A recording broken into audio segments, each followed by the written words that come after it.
Assalamualaikum warahmatullahi wabarakatuh. Pada hari ini kita akan membahas mengenai sistem ekskresi pada manusia.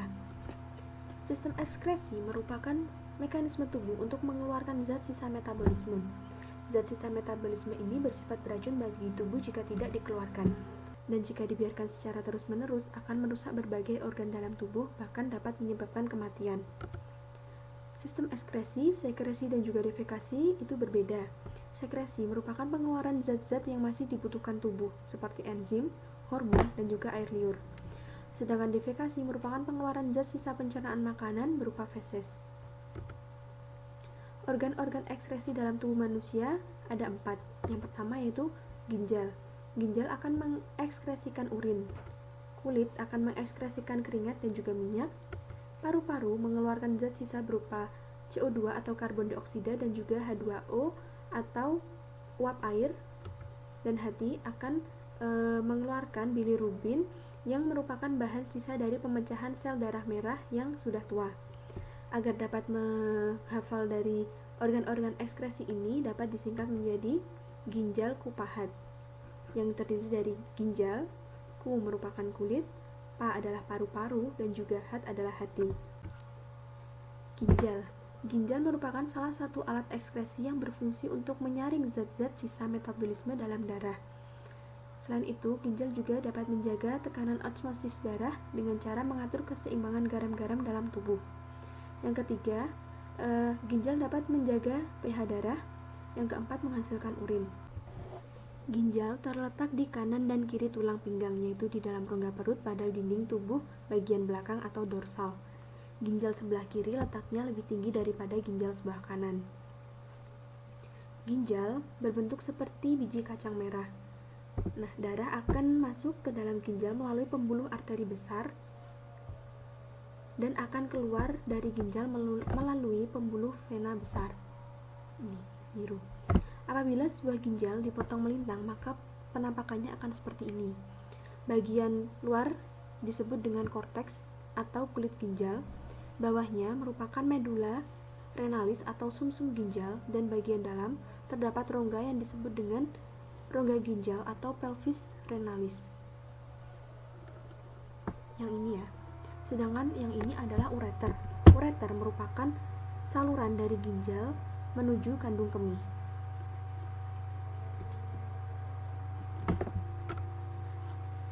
Di dalam ginjal tersusun atas kurang lebih 1 juta alat penyaring atau yang disebut juga dengan nefron. Nefron merupakan satuan struktural dan fungsional ginjal karena nefron merupakan unit penyusun utama ginjal dan unit yang berperan penting dalam proses penyaringan darah. Sebuah nefron terdiri atas sebuah komponen penyaring atau badan Malpighi yang dilanjutkan oleh saluran-saluran atau tubulus. Setiap badan Malpighi mengandung gulungan kapiler darah yang disebut dengan glomerulus. Jadi ini adalah glomerulus yang berada di dalam kapsula Bowman. Sedangkan medula renalis bagian tengah ginjal tersusun atas saluran-saluran yang merupakan kelanjutan dari badan Malpighi dan saluran yang ada di bagian korteks renalis. Saluran-saluran itu adalah tubulus contortus proximal, lengkung Henle, dan juga tubulus contortus distal. Jadi ini merupakan tubulus contortus proximal, lengkung Henle, dan juga tubulus contortus distal.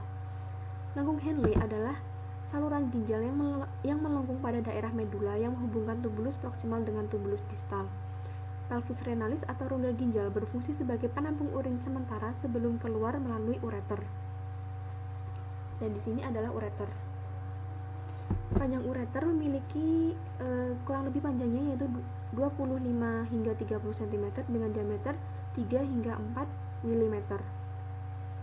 Ureter memiliki fungsi sebagai jalur sekresi dari ginjal menuju kandung kemih. Proses pembentukan urin di dalam ginjal melalui 3 tahap, yaitu yang pertama, filtrasi atau penyaringan yang terjadi di dalam glomerulus sehingga terbentuk urin primer yang mengandung urea, glukosa, air, ion-ion organik seperti natrium, kalium, kalsium, dan juga klor. Pada proses ini, darah dan protein akan tetap tertinggal pada glomerulus. Pada glomerulus terjadi proses penyaringan plasma bebas protein melalui kapiler glomerulus ke dalam kapsula Bowman. Proses yang kedua yaitu reabsorpsi atau penyerapan kembali yang terjadi di dalam tubulus contortus proximal. Pada proses ini terjadi penyerapan kembali zat-zat yang masih diperlukan oleh tubuh. Nah, zat yang diserap kembali adalah glukosa, air, asam amino, dan ion-ion organik. Sedangkan urea hanya sedikit diserap kembali. Pada proses ini akan dihasilkan urin sekunder. Selanjutnya mengalir ke lengkung Henle kemudian menuju tubulus contortus distal. Proses yang ketiga yaitu augmentasi. Augmentasi ini terjadi di dalam tubulus contortus distal. Di dalamnya terjadi penambahan zat yang tidak dibutuhkan oleh tubuh. Cairan yang dihasilkan sudah keluar berupa urin sesungguhnya, yang kemudian disalurkan ke rongga ginjal. Urin yang terbentuk dan terkumpul akan dibuang melalui ureter. Ureter kemudian kandung kemih dan juga uretra. Urin akan masuk ke dalam kandung kemih yang merupakan tempat menyimpan urin sementara. Ketika kandung kemih sudah penuh, akan menekan saraf sehingga tubuh merasa ingin buang air kecil. Kemudian urin akan dikeluarkan dari kandung kemih melalui uretra dan dikeluarkan ke keluar tubuh. Organ yang kedua yaitu paru-paru. Paru-paru merupakan salah satu organ ekskresi yang dimiliki oleh manusia. Fungsi utama paru-paru adalah untuk pertukaran gas antara udara atmosfer yaitu oksigen dan darah yaitu karbon dioksida. Oksigen dibutuhkan tubuh untuk menghasilkan energi. Dalam reaksi pembentukan energi tersebut melepas zat sisa yaitu karbon dioksida dan juga uap air. Dalam menjalankan fungsinya, paru-paru seperti sebuah pompa mekanik yang berfungsi ganda, yaitu menghisap udara atmosfer ke dalam paru-paru atau inspirasi dan mengeluarkan udara alveolus dari dalam tubuh atau ekspirasi. Pertukaran gas terjadi di dalam paru-paru bagian alveolus. Oksigen di udara yang memasuki alveolus akan berdifusi dengan cepat melintasi epitelium ke dalam kumpulan kapiler yang mengelilingi alveolus. Karbon dioksida akan berdifusi dengan arah yang sebaliknya. Darah pada alveolus akan mengikat oksigen dan mengangkutnya ke sel-sel jaringan. Dalam jaringan, darah mengikat karbon dioksida untuk dikeluarkan bersama uap air. Reaksi kimianya dapat ditulis seperti ini ya. Jadi, bahannya adalah glukosa bereaksi dengan oksigen sehingga menghasilkan karbon dioksida dan juga uap air.